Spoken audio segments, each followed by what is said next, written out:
The Tale of the Three Brothers by Beetle the Bard, presented by Levi's Puppet Theater. There once were three brothers who were traveling along a lonely, winding road at twilight. In time, the brothers reached a river too deep to wade through and too dangerous to swim across. However, these brothers were learned in the magical arts, and so they simply waved their wands and made a bridge appear across the treacherous water. They were halfway across it when they found their path blocked by a hooded figure. And Death spoke to them. He was angry that he had been cheated out of 3 new victims, for travelers usually drowned in the river. But Death was cunning. He pretended to congratulate the 3 brothers upon their magic and said that each had earned a prize for having been clever enough to evade him. So the oldest brother, who was a combative man, asked for a wand more powerful than any in existence, a wand that must always win duels for its owner, a wand worthy of a wizard who had conquered death. So Death crossed to an elder tree on the banks of the river, fashioned a wand from a branch that hung there, and gave it to the older brother. Then the second brother, who was an arrogant man, decided that he wanted to humiliate Death still further and asked for the power to recall others from death. So Death picked up a stone from the riverbank and gave it to the second brother and told him that the stone would have the power to bring back the dead.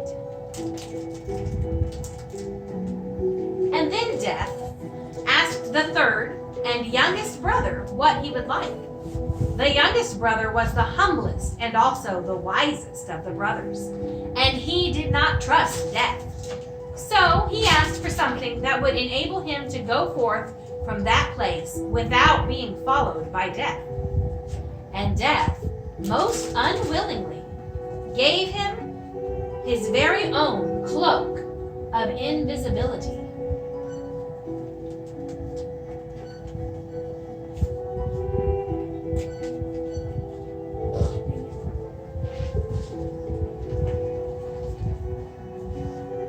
Then Death stood aside and allowed the 3 brothers to continue on their way.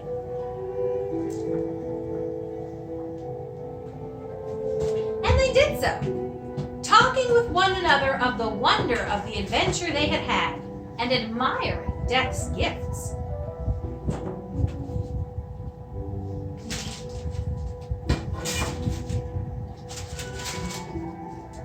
In due course, the brothers separated, each for his own destination.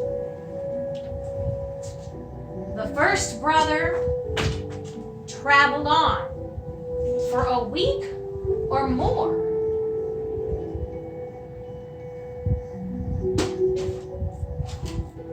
Reaching a distant village, the first brother sought out a fellow wizard with whom he had a quarrel. Naturally, with the elder wand as his weapon, he could not fail to win the duel that followed, leaving his enemy dead upon the floor. The oldest brother proceeded to an inn, where he boasted loudly of the powerful wand he had snatched from death itself, and of how it made him invincible.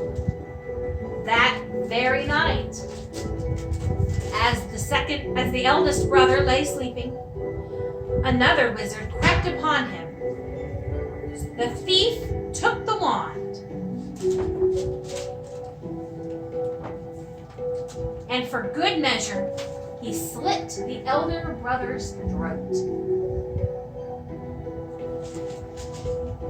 And so Death took the first brother for his own.